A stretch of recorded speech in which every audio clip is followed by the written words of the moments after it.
What do you do when you and your girlfriend have nothing in common? Sometimes people have basically nothing in common, but they're fine living their own separate lives while being in a relationship. Other times, it can become an issue because one or both people feel like it gets in the way of the relationship's future. Is this what's happened to you? Do you want to figure out how you can still bond with your girlfriend when there doesn't seem to be a middle ground? Well, then this video is for you, so keep watching.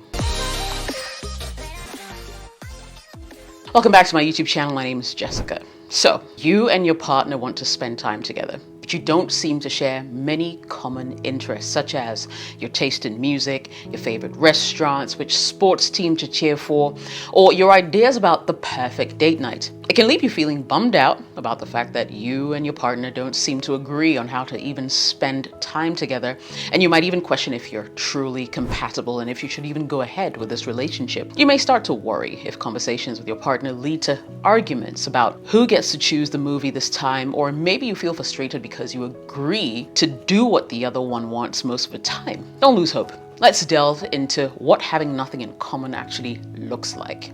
Real quick. So first, you don't have much to talk about. Now, when you date someone who doesn't have much in common with you, there aren't many topics of conversation that you can both enjoy. Even if the person has many interests and hobbies, they may not share them with you. Number two, you don't feel comfortable talking about personal things with them. You may feel like you're intruding on their personal space, especially if they don't seem interested in telling you about their life. Number three, you don't have many shared interests and hobbies. Dating someone who has little in common with you can be hard because there won't be many topics of conversation that are interesting to you both. Now, even if the person has many interests and hobbies, they just don't seem to share them with you. If they do, they may not share them with the same enthusiasm as you would like. This makes it hard for both of you to find things that bring you together. Number four, you will have different expectations of the relationship. You'll have different expectations of the relationship, and it can cause conflict. It may be hard to communicate your needs because they don't match up with what you want from the relationship. This can lead to arguments and resentment between the two of you. Number five, culture clashes. If you're dating someone who's not from your culture, it can be even more problematic. It can cause problems of communication, misunderstandings between the two of you. You'll have different expectations of the relationship, which can make it hard for both of you to communicate clearly about what's important. Now, if one person wants to do something that the other person thinks they shouldn't have, this can cause conflict. Number six, you'll tend to prefer to hang out in groups. Now, to avoid those awkward silences that occur between you, you'll both find it easier to be around other people when you're together. As a consequence, you'll find that you favor group dates, for instance, over spending time alone with your partner because it's always so awkward. Number seven, you disagree on lots of things and might struggle to communicate. Now, disagreements are bound to happen in relationships, but in your case, you struggle to communicate with each other effectively. If there's no or poor communication between the two of you, then conflict will lead to resentment and arguments. Now, before I go any further, I'd like to acknowledge some members of my channel just because they've been there for me from the very beginning. Michael G, Notorious Music, Marcus Whitehead, Anand Reddy, and The Confident Charismatic. Not forgetting Baldwin Marima. Thanks, guys, for your monthly support. I really appreciate it. So how can you make it work if you don't have much in common? I've got 6 tips for you. Number one, consider the deeper things that you have in common. Now, maybe you and your girlfriend don't seem to have anything external in common. You have different hobbies, come from different cultures, or have different tastes in music. In fact, maybe you're the complete opposites, on the surface. But maybe inside it's a different story. While not being able to go to the same concerts can be annoying, what are some deeper things that you guys have in common that you may have overlooked? What are the meaningful things that bind you together? Like your love of family, your faith, the way that you look at life. Do you both desire to build a wealthy future or contribute to humanity or explore the world? Do you have compatible aspirations? This can be a source of commonality. Over time, you may even develop specific, concrete things in common based on these mindsets. Hobbies come and go, and so do friends sometimes. The key is that you have the same mindset about life and that you could reasonably be heading in the same direction. This can last a lot longer than surface level things that you have in common, so keep that in mind. Number two, explore new ways to connect. So it seems like you have nothing in common. You might be able to change that to some extent.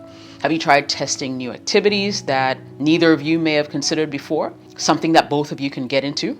If you don't have much in common, why not take time to discover new things that you might enjoy? Take a road trip, try new restaurants, look into outdoor activities that you might like. Of course, you can't force someone to be interested in things that they're not interested in. And I caution you not to pick up a hobby simply because your girlfriend is into it. That's just a recipe for disaster, pretending to be someone that you're not. The idea is simply to make a habit of trying new things together frequently. From there, you may find some things that you naturally have in common and you didn't realize before, okay? Number 3 is to embark on a journey together, maybe even as a challenge. Now, one of the deepest ways you can establish something in common with your girlfriend is to go on a journey together. When you can set goals together, then the path there will naturally be filled with things that you have in common. So consciously determine some goals that one or both of you would like to reach. Is there anything you can do together that can help nudge you towards the end? Maybe you're both trying to get healthier, or you're both trying to increase your income. Go on that journey together. Even just being around each other and encouraging each other can be something in common. In order to get things moving in a relationship again, sometimes you have to get yourself moving.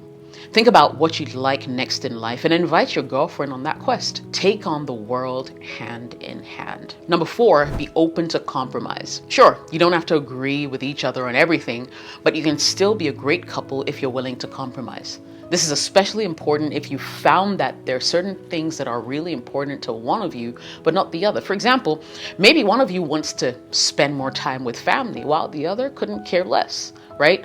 Maybe one wants a big house while the other wants something small like an apartment. Maybe one has expensive tastes in cars while the other doesn't mind using used cars.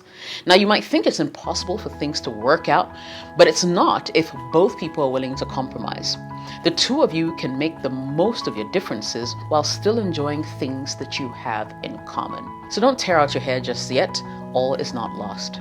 Number 5, clarify why you're in the relationship. Maybe you feel like you just sit around doing nothing when you spend time together and it bores the hell out of you. It seems like you're heading in a totally different direction in life. You're trying to find things you and your girlfriend have in common, but it makes your relationship feel like work, and you're wondering what it is exactly that you're working towards. Now, I believe that the key question to ask yourself at this point is, do you genuinely feel uplifted when you're around your girlfriend most of the time? Do you feel like she adds to your life, or does the relationship drain you? Now, it doesn't have to be anybody's fault one way or the other. Sometimes things just don't work out. Sometimes you'll love each other and still have deep incompatibilities. Sometimes you have to let each other go and have your own separate journeys so that both of you can be 100% your authentic selves, but not always. Think about your situation and where things may be headed.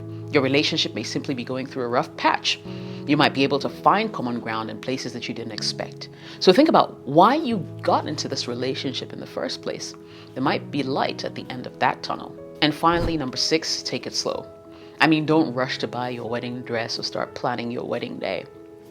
Not yet. If you're in a relationship with someone that's not right for you, then taking it slow is the best way to save yourself. The two of you can work at understanding each other and making things work to your benefit. I'll wrap up this video now. In conclusion, the two of you might have different interests, different personalities, etc. But that doesn't mean that you can't make it work. In actual fact, experts suggest that couples don't have to share many of the same interests to have long-lasting relationships. If you share many of the same core values, your relationship has a stronger foundation than if it's based purely on similar taste in music or other interests that might shift throughout life. That said, you still want to be able to spend quality time together. In fact, if you're willing to compromise and be open, then you might find that the two of you have a lot in common after all. If you and your partner just can't seem to agree on anything despite trying your best, then maybe it's time to consider seeking professional help from a licensed therapist. All right? A therapist can provide a non-judgmental space to help you rediscover your connection and learn how to compromise with one another in very meaningful ways. I hope this video was helpful. If it was, share it with another guy who may be going through the same problem. Smash the like button, subscribe to the channel, and turn on notifications if you haven't already. My name is Jessica. I'll catch you in the next video.